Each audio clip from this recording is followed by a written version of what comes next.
Queridos irmãos, a paz do Senhor Jesus, sou o pastor Elias Santana e estamos juntos para darmos continuidade à nossa leitura do livro de Juízes.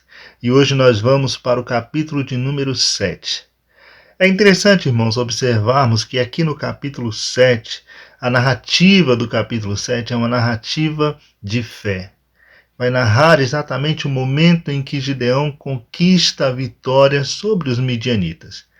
E nós vamos ver que a narrativa aqui descrita, ela ressalta exatamente a fé no Senhor Jesus, a fé na palavra do Senhor. Capítulo 7, ele diz assim: Ao raiar do dia, Jerubaal, isto é, Gideão, e todos os homens que formavam o seu exército acamparam perto da fonte de Ored. O acampamento dos midianitas ficava no vale do lado norte, próximo ao monte Moré. Então o Senhor ordenou a Gideão: O povo que está contigo é numeroso demais para que eu entregue Midian nas suas mãos, a fim de que Israel não caia em soberba e venha orgulhar-se em detrimento à minha pessoa, alardeando que a sua própria força o livrou. Podemos observar aqui, irmãos, que chegou o grande momento da batalha.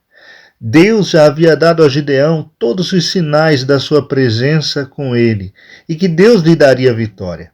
O exército de Gideão já estava montado.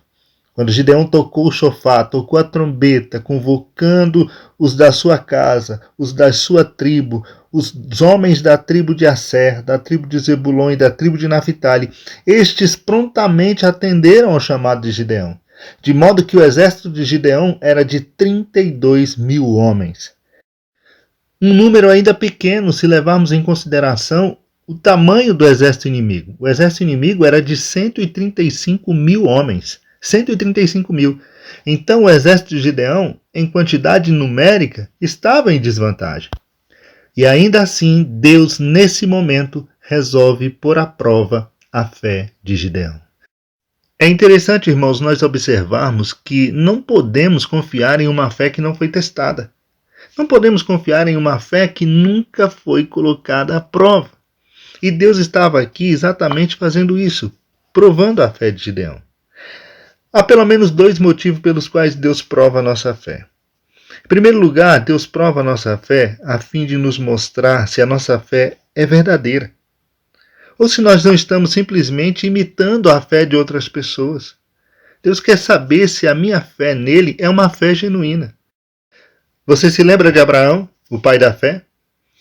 Chegou um momento na vida de Abraão que a sua fé foi colocada à prova. Deus queria saber se de fato Abraão cria nele, se a fé de Abraão nele era genuína. E Deus o leva a Moriá. Muitas vezes, irmãos, Deus nos coloca em situações difíceis, em situações onde não temos saída, onde necessitamos exercitar a nossa fé, exatamente para saber se a nossa fé é de fato uma fé genuína. Em segundo lugar, Deus prova a nossa fé exatamente para que essa fé seja fortalecida. Porque Deus ele tem muito mais a realizar através de nós. E toda vez que nós passamos por uma situação difícil e a nossa fé é provada, nós saímos dessa situação mais fortes. Nós saímos com nossa fé ainda mais fortalecida no Senhor. Então agora Deus olha para o exército de Gideão e diz: tem muita gente aí, Gideão. E se vocês vencerem a guerra com essa quantidade de pessoas, o coração de vocês será tomado pela soberba, pelo orgulho. E vocês vão dizer que foi a força de vocês quem fez isso, que o mérito foi de vocês. E Deus ele não queria que as coisas acontecessem assim, porque quem estava entregando o exército inimigo na mão do povo era o próprio Senhor. Deus não queria que aqueles soldados se vangloriassem, dizendo que haviam vencido os midianitas. Deus conhece o nosso coração, irmãos.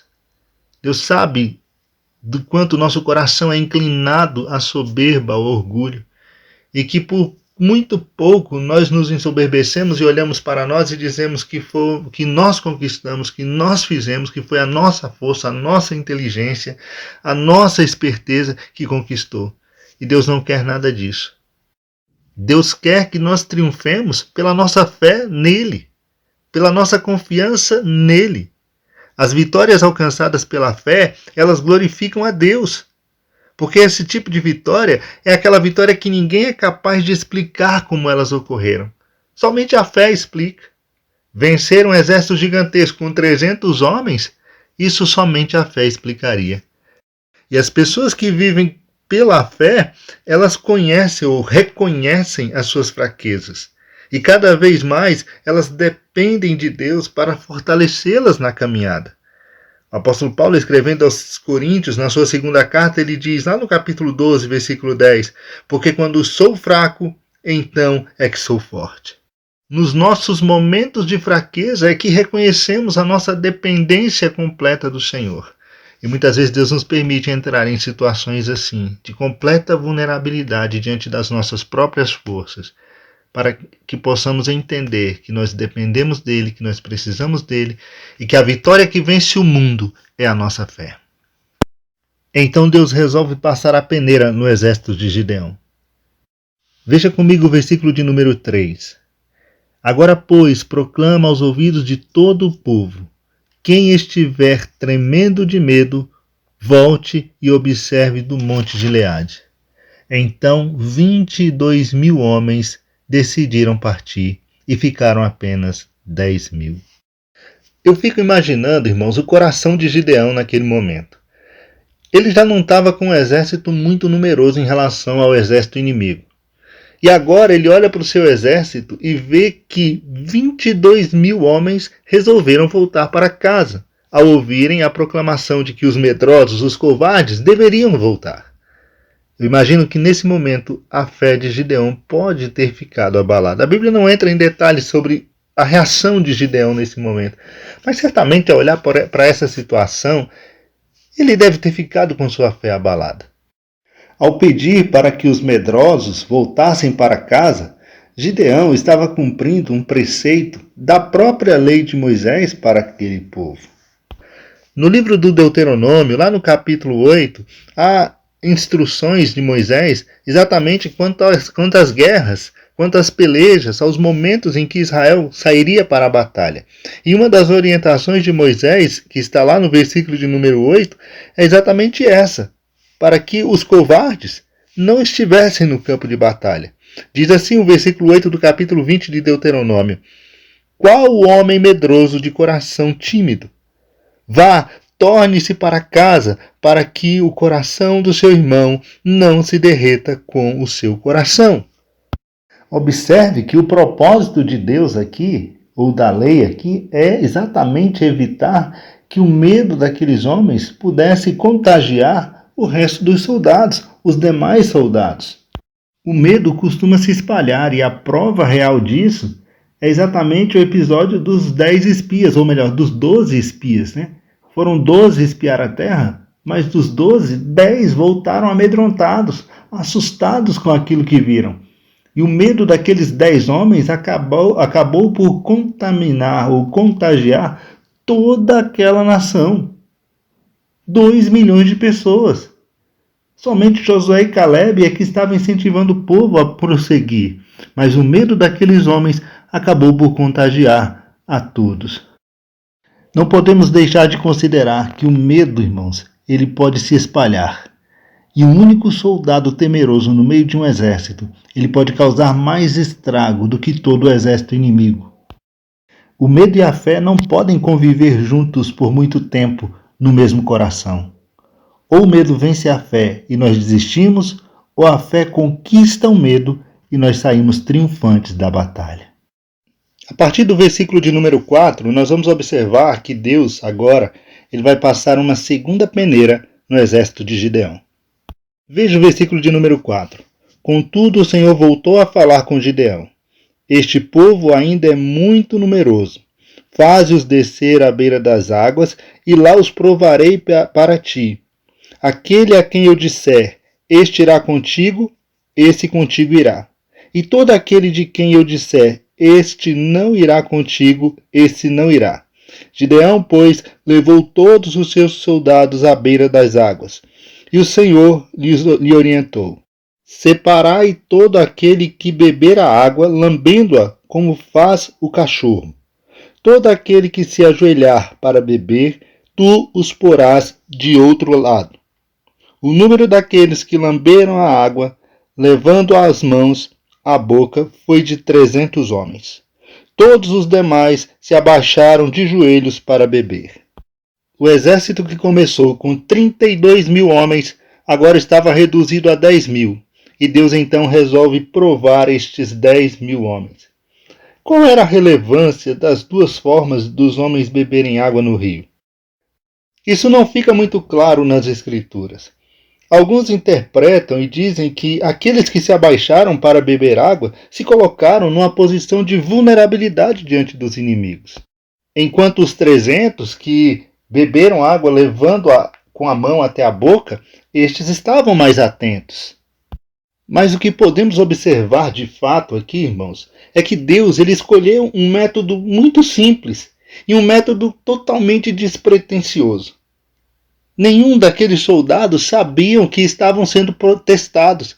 Nenhum deles sabiam que estavam sendo colocados à prova pelo simples fato de tomarem água naquele rio. E a lição que tiramos daqui é que nós nunca sabemos quando Deus está nos testando com alguma experiência comum da vida, com alguma experiência do dia a dia. Um gesto, um olhar, uma palavra. Às vezes Deus está nos testando em coisas muito simples e nós não nos atentamos para isso. Daí a importância de fazer todas as coisas para a glória de Deus. Como o apóstolo Paulo descreve lá em 1 Coríntios capítulo 10, quer bebais, quer comais, quer façais qualquer outra coisa, faça-se tudo para a glória de Deus. Paulo ainda escreve aos Colossenses, lá no capítulo de número 3, versículos 23 e 24. Ele diz assim: e tudo quanto fizerdes, fazei-o de todo o coração, como para o Senhor e não para os homens, conscientes de que recebereis do Senhor a recompensa da herança. É a Cristo Senhor quem estáis servindo.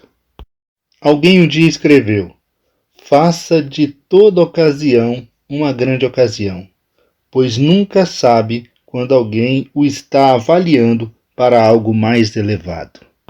Isso é fato, irmãos. Nós nunca sabemos quando estamos sendo avaliados para algo mais elevado no reino de Deus. Então façamos tudo para a glória dele. Observe então que após essa segunda peneira de Deus, o exército de Gideão, que começou com 32 mil homens, foi reduzido a 300 homens. Veja o que diz o versículo de número 7.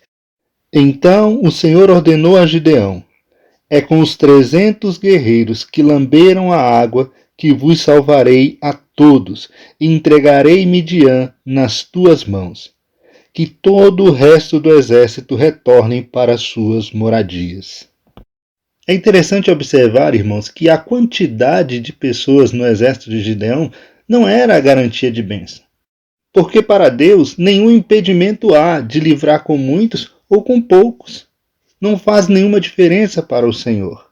O que era importante aqui era a obediência àquilo que o Senhor estava determinando. Moisés, certa vez, assegurou aos israelitas que se eles obedecessem ao Senhor, um único soldado perseguiria 1000. 2 fariam fugir 10.000. Está lá escrito em Deuteronômio capítulo 32, versículo 30. Se aplicássemos essa matemática de Deuteronômio 32:30 ao exército de Gideão, ele precisaria apenas de 27 soldados para derrotar o inimigo. Porém, Deus deu a Gideão 300 homens. Às vezes nos tornamos apreensivos com a grande quantidade de pessoas que estão deixando a obra de Deus, que estão se afastando da obra do Senhor, a grande evasão nas igrejas e no reino de Deus. Mas quem sabe Deus não está passando ali a sua peneira? Essa semana alguém postou no grupo de pastores uma frase de John Wesley, que dizia assim: dá-me um exército de 100 homens que não temam coisa alguma a não ser o pecado, e que não amem coisa alguma a não ser Deus, e farei estremecer as portas do inferno. É possível que John Wesley estivesse pensando no exército de Gideão quando ele disse essas palavras. Observe que Deus em sua graça, mesmo após ter reduzido o exército de Gideão a 300 homens, dá a ele a promessa da vitória. No versículo 7 ele diz: é com os 300 guerreiros que lamberam a água que vos salvarei a todos e entregarei os midianitas nas tuas mãos. E nós vamos ver que Gideão, ao apropriar-se dessa promessa e seguir as instruções do Senhor, derrotou o exército inimigo e trouxe uma paz que durou 40 anos à nação de Israel. Portanto, meus irmãos, nunca nos esqueçamos, o orgulho depois da batalha toma do Senhor a glória que lhe é devida. Não se esqueça também de que o medo, durante a batalha, toma dos soldados do Senhor a coragem e o poder para guerrearem. Que o Senhor fortaleça a nossa fé a cada dia, porque essa é a vitória que vence o mundo, a nossa fé. O versículo número 8 diz assim: assim Gideão mandou os israelitas para as suas tendas, mas ficou com os 300 guerreiros escolhidos. Estes ficaram com as provisões e as trombetas dos que partiram. O acampamento dos midianitas localizava-se logo abaixo deles no vale. Observe que os soldados que voltaram para casa deixaram parte dos seus equipamentos com os 300 homens, de modo que cada um deles tinha uma tocha, uma trombeta e um cântaro em suas mãos. Se observarmos essas armas, elas são bastante estranhas para quem vai para um combate, né? Então amanhã nós vamos dar continuidade ao capítulo de número 7 e ver como o Senhor deu vitória a Gideão. Agradeço a Deus pela oportunidade de poder compartilhar com os irmãos a palavra do Senhor. Agradeço nossa pastora, presidente, pela confiança, pastor Gideão Júnior, que está à frente desse projeto. Um forte abraço, a paz do Senhor Jesus.